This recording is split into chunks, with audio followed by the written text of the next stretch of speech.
part 3, you will hear 2 history students called Liam and Sophia discussing a museum exhibition they visited for their joint project on the Vikings. First, you have some time to look at questions 21 to 24. Now listen carefully and answer questions 21 to 24. Hi, Sophia. Did you manage to get to the Vikings Life and Legend exhibition at the City Museum yesterday? Yes, I went in the afternoon. It was absolutely packed. I went on Saturday. I have to say, it really challenged my perspective. Before I walked in, I still had this stereotypical image of Vikings as just violent raiders and warriors. You mean the classic savage invader image? Exactly. But what struck me most was the craftsmanship. I spent ages looking at the delicate bone carvings and the ornamental items. The designs were so intricate. It demonstrated a highly sensitive, artistic side to their culture that you just don't read about in the standard textbooks. I totally agree. The artifacts were amazing. However, I did have a bit of an issue with how the exhibition was organised. Oh? I thought the chronological layout was perfectly fine. The timeline was logical, yes, but honestly it was just information overload. In the first room, there were these dense paragraphs of writing plastered everywhere, explaining the political situation in Scandinavia. It was incredibly overwhelming. I think most people simply stopped looking at the panels after the first few. I can see that. I suppose they just wanted to provide comprehensive context. Did you see the section on the horned helmets? Yes. That was mind-blowing. I had absolutely no idea that real Vikings never actually wore helmets with animal horns on them in battle. Me neither. It turns out that iconic look was an absolute fabrication for the stage during the 1800s. It's funny how a single theatrical costume design has become the universal definition of a Viking for most people.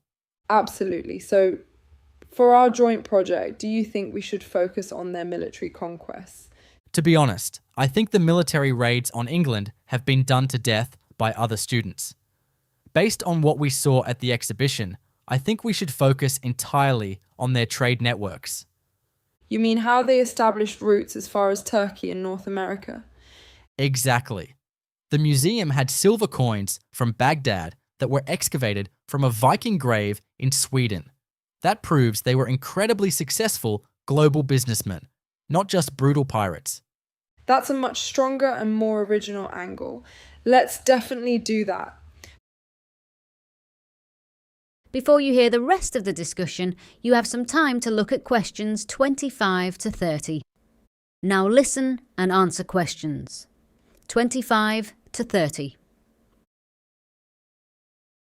Right, let's look at the draft of our presentation slides. We definitely need to cut some things out because we only have a strict 10-minute window. Okay, let's look at the introduction slide. Currently, it covers the origins of the word Viking. I think we should keep the concept. It's a great hook, but maybe we can make it more engaging. We have 3 heavy paragraphs of text sitting there right now. True. Let's swap out those dense paragraphs for a map showing exactly where they sailed from. That will be much quicker to explain to the audience. Excellent idea. A map instead of text. Next up is the section on shipbuilding. This is the highly technical part. I've included a lot of statistics about the exact dimensions of the longships and the specific timber used. It's interesting, but is it strictly relevant to our core argument about global trade? Probably not. It's a bit too specialised. Shall we just delete the slide entirely? No, let's just trim it down. We can mention that the ships allowed them to navigate shallow rivers, but let's skip all the complex engineering specs. Okay, reduce the data. What about the slide on navigation? I think that one is excellent. It links perfectly to the trade topic, and the diagram of the sun compass is very clear and easy to grasp. I agree. It's concise and perfectly accurate, so it doesn't need touching? No, just leave it as it stands. Right. What about the social structure slide? The hierarchy of kings, jarls, and thralls. I actually think this is a crucial component. It explains their primary motivation for going trading in the first place, to acquire wealth to elevate their social status back home. You're right. But looking closely at my notes, I'm not completely sure I've got the terminology right. I think I might have confused the definition of jarls with carls. Okay, let's flag that up immediately. We need to cross-reference the terms with the textbook and make sure we haven't mixed them up. Fine, check the facts tonight. Then we have the religion and mythology section, Thor, Odin and Valhalla. I love this topic, but honestly, Liam, it's practically a whole separate presentation on its own. It really is, and it doesn't logically connect to the commercial trade routes. I think we have no choice but to scrap the whole thing. It's just a massive distraction from our main thesis. Agreed. Delete it entirely. Finally, the conclusion slide.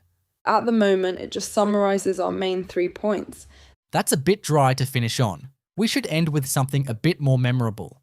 Maybe pose a rhetorical question to the audience? Or maybe use that fantastic primary source. The exhibition had those exact words from an Arab traveller describing his encounter with the Vikings.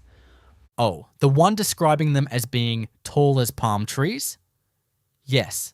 Let's finish with those words. It gives a really nice outsider perspective to wrap things up. Perfect. I'll implement those changes on my laptop tonight. That is the end of part 3. You now have half a minute to check your answers to part 3.